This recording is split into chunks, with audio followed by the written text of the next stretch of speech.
اهلا بيكم، يا رب تكونوا بخير. النهارده بقى يا جماعه عايزه اقول لكم ان الفيديو مش عادي. هنخلي السمك البلطي وهنطلع منه احلى فليه، وهنعمله كمان بصوص الليمون. بجد يا جماعه تحفه. ومش محتاجين بقى علشان نعمل الوصفه دي نجيب سمك فيليه تمنه غالي ومش متوفر باستمرار. النهارده الفيديو بتاعنا حلو جدا، هتستفادوا منه كتير، وانا واثقه انه هيعجبكم. تابعوني بقى في الفيديو علشان تشوفوا الطريقه. يلا كده بسرعه اشتركي في القناه ولايك وشير لو عجبك الفيديو.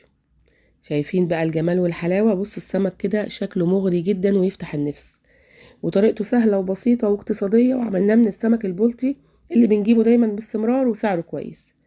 انا في الاول كده هجيب البلانشة بتاعتي اللي انا هشتغل عليها، وجبت كده سمكية بلطي. حاول تنقيها حجمها كبير، يعني الافضل يكون حجمها كبير. وجبت السكينة كده تكون بتاعة خلي، يكون ليها سن رفيع. والسمكة انا جايباها بقشرها، ما قشرتهاش خالص، يعني زي ما جبتها انا غسلتها بس ومسحتها كده من المية، واشتغلت كده فيها زي ما انتوا شايفين. بسن السكينة كده هبدأ ان انا احزز واخلي بالشكل ده. هتتخلى معاكي بكل سهولة، اهم حاجة تكون السكينة حامية وتكون ليها سن رفيع كده. شايفين؟ وباجي من فوق الشوك وبمشي كده وبخلي بسرعة، بتطلع معايا بكل سهولة. هقلبها الناحية التانية وبرضو احزز كده من جنب الشوك. شايفين اهو؟ وبمشي بقى بالراحة جنب الشوك عشان ما اهدرش وبروح فصلها بقى بالشكل ده. لو عايزة السمك بتاعك فيليه وتشيلي القشرة بتاعته، سيبي القشر السمك ما تشيلهوش.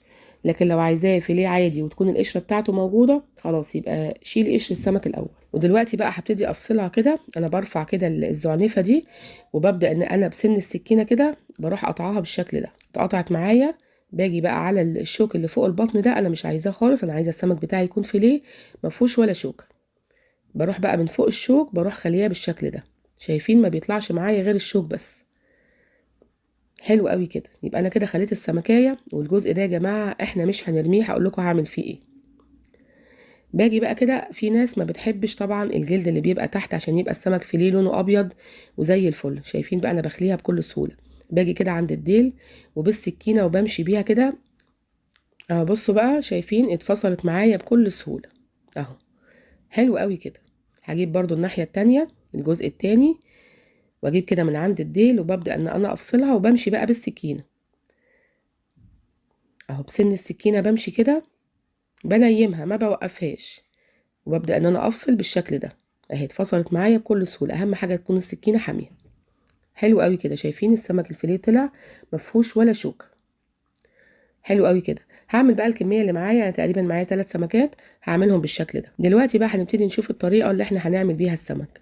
لو عايزة اعمل قطعة الفيليه بالحجم ده، تمام مفيش مشكلة، هعملها كده. بس انا حابة ان انا اقطعها جزئين بالشكل ده اهو. كل قطعة كده هاخدها اقطعها جزئين.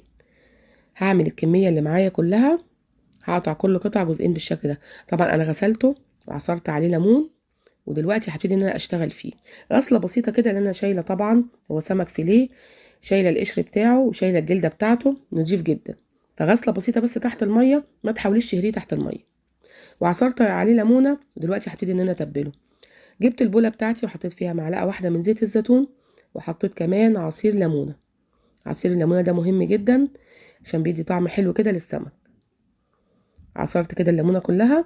دلوقتي بقى هحط شوية توابل، شوية ملح وشوية كمون وكزبرة وفلفل اسود، وكمان هحط معلقة من التوم البودر. كده حلو قوي. هقلبهم كده مع بعض بقى. وفي حاجة مهمة جدا بقى، انا هحط كده معلقة كبيرة كده من المستردة.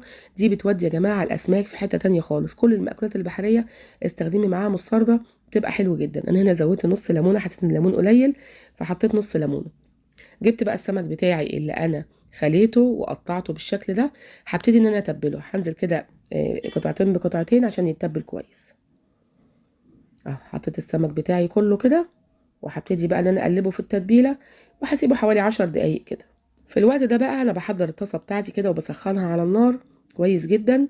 وحطيت كده فيها معلقه من زيت الزيتون، معلقه واحده بس من زيت الزيتون زي ما انتم شايفين كده. واهم حاجه الطاسه تكون سخنه كويس جدا.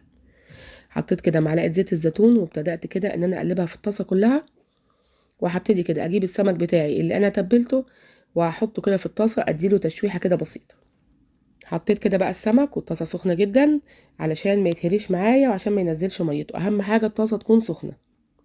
ممكن تحطي السمك كله، ممكن تحطي جزء وبعد كده جزء على حسب الطاسه بتاعتك. يعني لو صغيره حطي كده كام قطعه وارجعي تاني حطي كام قطعه، ما تملهاش قوي.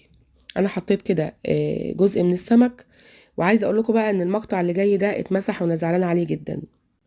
انا حطيته كده حوالي دقيقتين وقلبته الناحيه التانية برضو سبته دقيقتين. ودلوقتي رحت ان انا احضر كده نص كوبايه وحطيت عليها معلقه من النشا، نص كوبايه ميه حطيت عليها معلقه واحده بس من النشا، وقلبتهم بقى بالشكل ده. طب انا هعمل ايه؟ هقول لكم دلوقتي انا هعمل ايه. للاسف بقى المقطع بتاع السمك وانا بشيله من الطاسه او انا بقلبه ما لقيتوش عندي وانا بمنتج.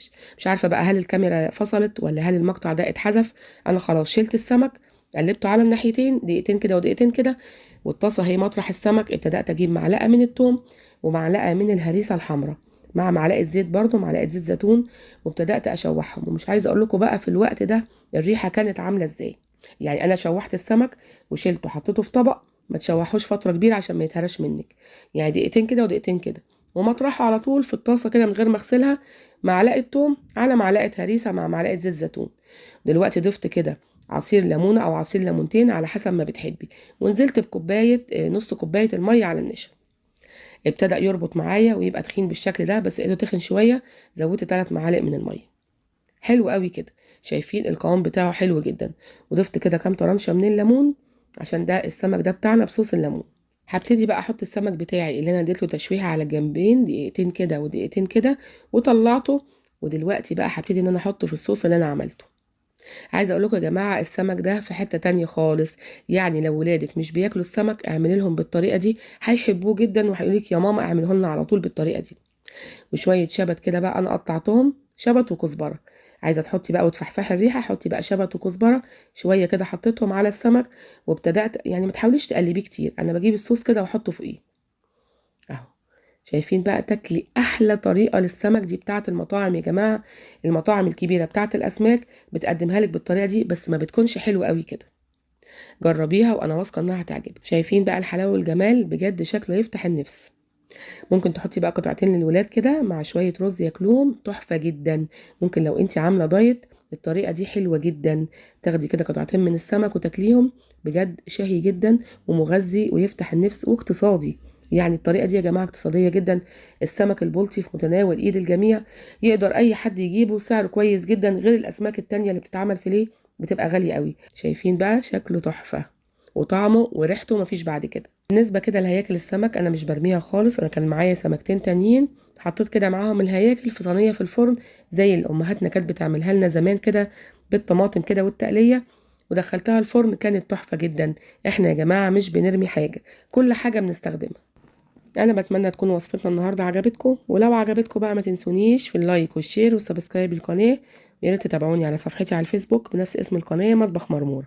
يلا باي باي سلام.